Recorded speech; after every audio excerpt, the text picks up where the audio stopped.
Thank you, everyone, for listening to Master English with Tim, the podcast where every Monday I teach you English grammar, vocabulary, and pronunciation in depth and detail and without ever hurrying.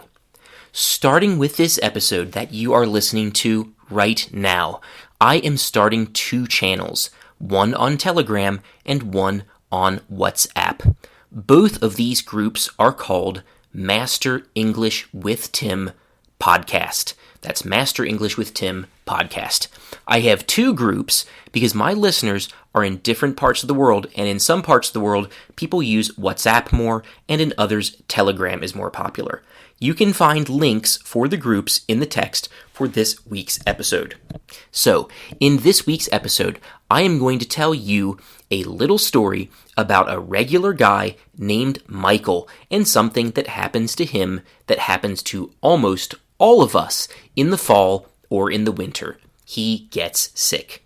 Michael's story will help you to learn the most important words and expressions for talking about getting sick and being sick.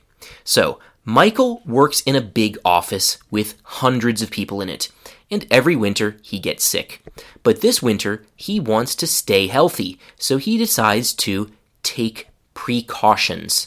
If you take a precaution, you do something that you think will stop something bad from happening. For example, Michael doesn't want to get sick this year, so in October, he took 2 precautions. The first precaution that he took was to get a vaccine against COVID. The second precaution that he took was to get a shot or vaccine against the flu. The year is 2025, so there is no vaccine against the cold yet. So that is a precaution that he cannot take. Right now, it's the second week of December, though, and in the past week, some of the people in Michael's office have gotten sick. They write to HR or to the group chat and say that they can't come into work. Michael really doesn't want to get sick, so he takes more precautions. He washes his hands more often. If someone coughs or sneezes, Michael stands up, walks to his computer, and goes to a different place in the office to work. And Michael even puts on a mask. On Wednesday afternoon, Michael has a headache. If you have a headache, it means that your head hurts. So be careful with the pronunciation here. You've probably seen this word in writing, and it's spelled Headache. So people sometimes want to say head-H. It's not head-H, it's headache. So if you have a headache, it means that your head hurts. And Michael is lucky because he has only a slight headache or a small headache. He thinks the headache is from stress. It has been a long week and he hasn't slept well.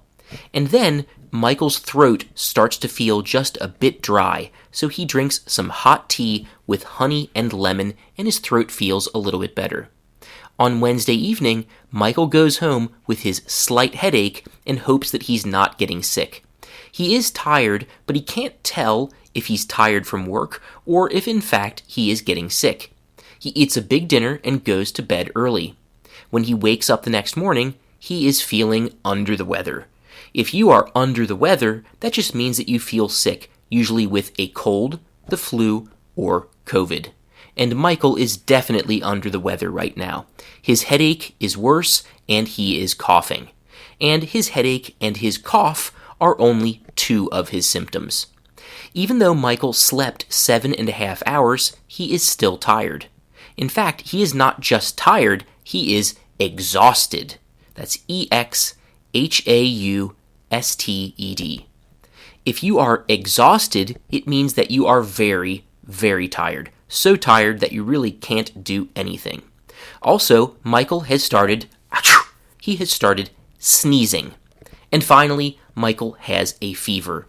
A fever is a higher than normal body temperature.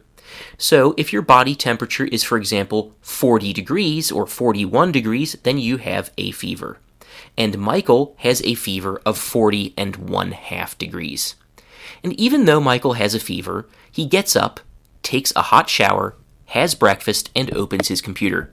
He uses his computer to do 2 things. First, he writes to HR to tell them he's not going to work today. And second, he schedules an online appointment or meeting with his doctor. And then he goes back to bed and sleeps for another hour and a half. Of course, sleeping is one of the best things you can do when you're sick. You really should sleep as much as possible. So Michael really is doing the right thing by sleeping some more before his online appointment with the doctor. And when the appointment starts, Michael already feels a little bit better because of his sleep. The doctor asks Michael about which symptoms he has. Michael says he has a headache, a cough, exhaustion, and a fever, and that he is sneezing. The doctor asks him about other symptoms. He asks Michael the following questions. Do you have an earache? Do you have a stomach ache? Do you have body ache? So you can see that the word ache can be combined with other words for body parts. So earache, stomach ache, body ache, and also you could say toothache, although in this context that would not really happen. Okay, so the next question the doctor asks is, are you sneezing a lot? Next one, do you have a runny nose? So if you have a runny nose, that means that a small amount of liquid is always coming out of your nose. That happens often when you have cold, flu, or COVID. And one more question, do you have chills? So if you have chills, that means that you suddenly feel very, very cold and can't get warm again. And a final question, it is, do you have a sore throat? If you have a sore throat, it just means that your throat hurts. Okay, so Michael answers no to all of these questions. He had already told the doctor about all of the symptoms that he has, and the ones that the doctor talked about, fortunately, he does not have. And the doctor tells Michael what he expected to hear, that nothing is seriously wrong, that he just has the flu or COVID and should feel better in a few days. But Michael has a question of his own. He tells the doctor that he took every precaution, including wearing a mask, washing his hands, and getting his shots or vaccines. The doctor tells him that viruses change quickly, and that without the vaccine, it's possible that he would be even sicker than he is now. The doctor finishes the conversation by telling Michael to drink often, to keep eating, and to get lots of bed rest, which just means spending the day in bed and telling him that he should be healthy again in a few days. Michael wants to get healthy again faster, so he follows the doctor's orders. And he also has one extra thing that he does to get healthy faster. I think most people would agree on two things about being sick. First, that it's hard to sleep when you're sick, for example, if you have a sore throat, and second, that sleeping badly makes you continue to be sick for longer. And so the extra thing that Michael does to get healthy faster is to take a tiny piece of a sleeping pill to make him sleep better. And luckily, it helps. Michael feels almost completely better in just a couple of days. By the way, I have used that same trick myself several times when I had the flu or COVID. Okay, that's all for this week. Thank you so much for listening, and see you all next week.